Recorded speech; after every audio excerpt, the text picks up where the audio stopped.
Time for a check on business news with Richard Southern. Hey, Richard, good to see you. Hey, Janella, good to see you too. So we've obviously seen lots of cancellations during COVID-19, and we begin tonight with some troubling signs for one of Toronto's biggest annual events.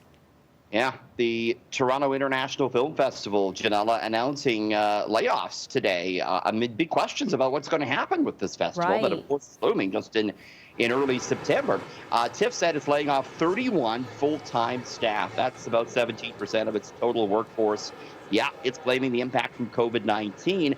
TIFF is forecasting its 2020 revenue to be 50% lower than last year. In fact, it says the pandemic has forced it to re-examine its future and how it can best reach audiences. To address its financial concerns, Janella, it says it's going to reduce salaries for those employees that are remaining. It's going to cancel discretionary projects. It's going to launch a new fundraising campaign.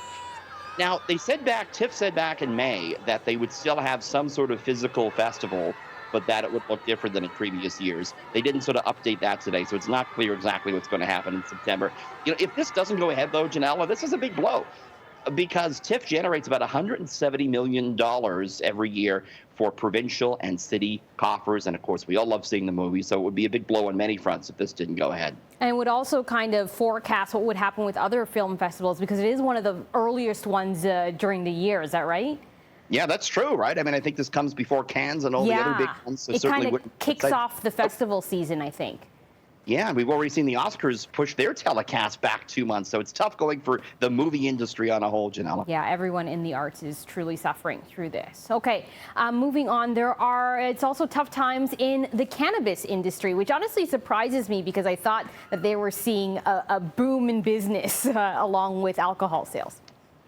The problem is, and this is borne out now the last year or year and a half of legalization, is that most people who smoke cannabis continue to buy it illegally. And that's really been the issue for the sector. We heard from Aurora Cannabis today. This is one of the bigger companies here. They're laying off a huge swath of their workforce, Janella. They're closing 5 of their grow facilities here in Canada. This sector has been hurt not only by people buying mostly from the black market, but they've been hurt by the fact that the prices are higher than what you see elsewhere.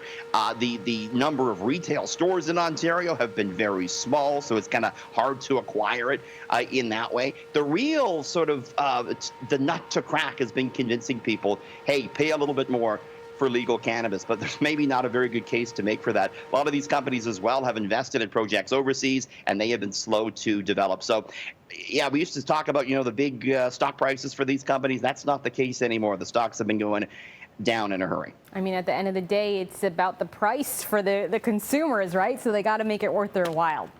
Okay, a new high-tech tool is being deployed in the ongoing battle to contain the coronavirus. Yeah, this is pretty neat. The world has a new fastest computer, and we're looking at it. This is in Kobe, Japan. It's a supercomputer, and again, the world's fastest. It can perform 415 quadrillion computations per second. That's pretty fast, Janella. It sounds like a lot.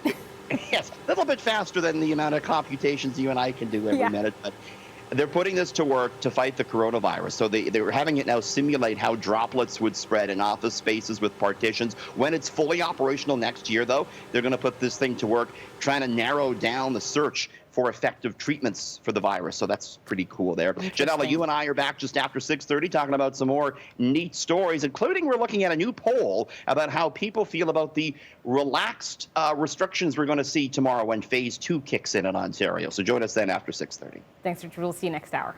Thanks.